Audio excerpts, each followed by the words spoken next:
আসসালামু আলাইকুম, সবাই কেমন আছেন? যারা যারা ইতালি 2026-27 সালের জন্য আবেদন করেছেন তারা অবশ্যই সুখবর পাবেন। এই যে 10-12 দিনের ভিতরে অলরেডি অনেকেরই মেল এসেছে, মালিকের মেলে যে নুরুলস্তার জন্য।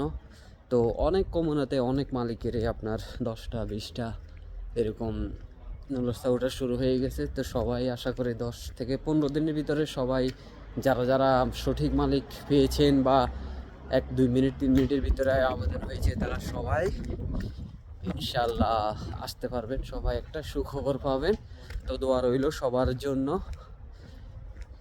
আর সবার জন্য শুভকামনা রইল। আশা করি খুব ভালোভাবে ইতালিতে আসতে পারবেন। তো এই চ্যানেলটি অবশ্যই সাবস্ক্রাইব করে দিবেন। আর একটা হলো যে সব শহরে এখনও প্রায় 10% হয়তো বা নুরুলস্তা উঠছে, কিন্তু এখনও পুরোপুরি উঠে নাই। কিছু মালিকের মেল আসতেছে মানকার জন্য। মেল আসা মানে কিন্তু আপনি নুরুলস্তা পাবেন, এটাই 100% শিওর। ওকে।